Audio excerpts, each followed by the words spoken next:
Hi, welcome to my channel. ನನ್ನ ಚಾನಲ್ಗೆ ಯಾರು ಸಬ್ಸ್ಕ್ರೈಬ್ ಆಗಿಲ್ಲ ಅಂದರೆ ಪ್ಲೀಸ್ ಸಬ್ಸ್ಕ್ರೈಬ್ ಆಗಿ, ಹಾಗೆ ಪಕ್ಕದಲ್ಲಿರೋ ಬೆಲ್ ಐಕಾನ್ನ ಪ್ರೆಸ್ ಮಾಡೋದನ್ನು ಮಾತ್ರ ಮರಿಬೇಡಿ.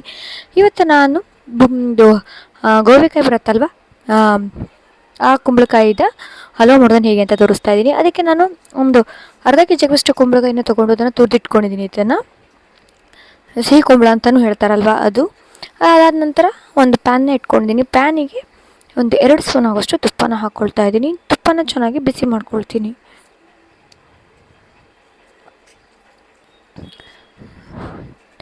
ತುಪ್ಪನ ಜಾಸ್ತಿ ಏನು ಬೇಕಾಗಲ್ಲ ಇದಕ್ಕೆ, ಅಂದರೆ ಸ್ವಲ್ಪನೇ ಮಾಡ್ತಿರೋದಲ್ವ, ಹಾಗಾಗಿ ಇದನ್ನ ಈಗ ಸ್ವಲ್ಪ ತುಪ್ಪ ಚೆನ್ನಾಗಿ ಕರಗೋ ತನಕ ಹಾಗೆ ಬಿಡ್ತೀನಿ. ಒಂದು 2 ನಿಮಿಷ.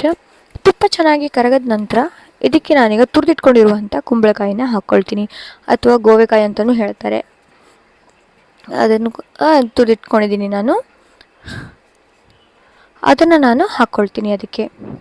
ಅದು ಹಾಕ್ಕೊಂಡಾದ ನಂತರ ಫಸ್ಟ್ ಒಂದು 2 ನಿಮಿಷ ಅದನ್ನು ತುಪ್ಪದಲ್ಲಿ ಫ್ರೈ ಮಾಡ್ಕೊಳ್ತೀನಿ.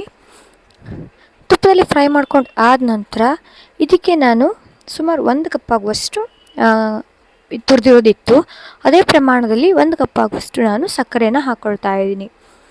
ಎಷ್ಟು ಬೇಕೋ ಅದೇ ಪ್ರಮಾಣದಲ್ಲಿ ಹಾಕ್ಕೊಳ್ಬೇಕು. ನೀವು ಕುಂಬಳಕಾಯಿ ಎಷ್ಟು ಪ್ರಮಾಣದಲ್ಲಿ ಇತ್ತು, ಸಕ್ಕರೆನೂ ಕೂಡ ಅದೇ ಪ್ರಮಾಣದಲ್ಲೇ ಹಾಕ್ಕೊಳ್ತಾ ಇದ್ದೀನಿ ನಾನು ಸಕ್ಕರೆನೂ ಕೂಡ ಈಗ 1 ಕಪ್ಪಷ್ಟು ಸಕ್ಕರೆನ ಹಾಕ್ಕೊಳ್ತೀನಿ. ಒಂದು 2 ನಿಮಿಷ ಇದನ್ನು ತುಪ್ಪದಲ್ಲಿ ಫ್ರೈ ಮಾಡ್ಕೊಂಡು ಆದ ನಂತರ ಹಾಕ್ಕೊಂಡಿದ್ದೀನಿ. ಸಕ್ಕರೆನ ಹಾಕಿ ಚೆನ್ನಾಗಿ ಮಿಕ್ಸ್ ಮಾಡ್ಕೊಳ್ತೀನಿ.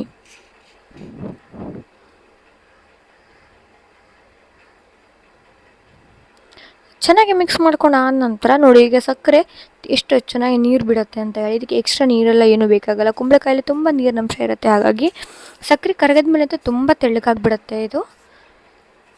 ಇದನ್ನು ಒಂದು ಎಷ್ಟು ಗಟ್ಟಿ ಆಗೋ ತನಕ ಇದನ್ನು ಪೀಸಸ್ ಆಗಿ ಕೂಡ ಮಾಡ್ಬೋದು, ಬಟ್ ನಾನು ಪೀಸಸ್ ಆಗಿ ಆಗೋ ಥರ ಮಾಡಿಲ್ಲ. ಈಗ ಸ್ಪೂನಲ್ಲಿ ತಿನ್ನೋ ಥರ ಮಾಡಿದ್ದೀನಿ. ಇದ್ರ ಥರ ಬೇಕಾದರೂ ಮಾಡ್ಕೊಳ್ಬೋದು. ಇನ್ನು ಸ್ವಲ್ಪ ಹೆಚ್ಚು ಪಾಕ ಬರೆಸ್ಕೊಂಡ್ರೆ ಕಟ್ ಮಾಡೋ ರೀತಿ ಆಗುತ್ತೆ ಅದು. ಇದನ್ನು ಈಗ ಚೆನ್ನಾಗಿ ಮಾಡಿಕೊಂಡು ಗಟ್ಟಿ ಆಗೋ ತನಕ ಇದನ್ನು ನಾನು ಪಾಕ ಬರೋ ತನಕ ಇದನ್ನು ಮಿಕ್ಸ್ ಮಾಡ್ಕೊಳ್ತೀನಿ. ನನ್ನ ಚಾನಲ್ಗೆ ಯಾರು ಹೊಸಬರಾಗಿದ್ದರೆ ಪ್ಲೀಸ್ ಲೈಕ್ ಮಾಡಿ, ಶೇರ್ ಮಾಡಿ, ಕಮೆಂಟ್ ಮಾಡಿ, ಹಾಗೆ ನನ್ನ ಸಬ್ಸ್ಕ್ರೈಬ್ ಆಗೋದನ್ನು ಮಾತ್ರ ಮರಿಬೇಡಿ. ಇದಕ್ಕೆ ನೀವು ಬೇಕಾದ್ರೆ ಫುಡ್ ಕಲರ್ ಬೇಕಾದರೂ ಮಾಡ್ಕೊಳ್ಬೋದು, ಆರೆಂಜ್ ಸ್ವಲ್ಪ,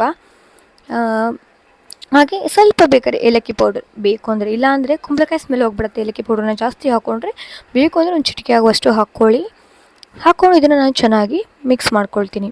ಹಾಗೆ ಮಿಕ್ಸ್ ಮಾಡಿಕೊಂಡು ಗಟ್ಟಿ ಆಗೋ ತನಕ ಇದನ್ನು ಅದೇ ಥರ ಮಿಕ್ಸ್ ಮಾಡ್ಕೊಳ್ತಾ ಹೋಗಬೇಕು.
ನೋಡಿ, ಈಗ ಇದೆಷ್ಟು ಗಟ್ಟಿ ಆಗ್ತಾ ಇದೆ. ಇದೀಗ ಸ್ಪೂನಲ್ಲಿ ತಿನ್ನೋದಕ್ಕೆ ಸಾಕಾಗುತ್ತೆ ಇಷ್ಟು. ಈಗ ಇದು ಹಲ್ವಾ ರೆಡಿ ಆಗಿದೆ. ನಿಮ್ಗೆ ಇಷ್ಟ ಆಗುತ್ತೆ ಅಂದ್ಕೊಂಡು ಪ್ಲೀಸ್ ಇಷ್ಟ ಆಗಿದೆ ಲೈಕ್ ಮಾಡಿ, ಶೇರ್ ಮಾಡಿ, ಕಮೆಂಟ್ ಮಾಡಿ. Thank you.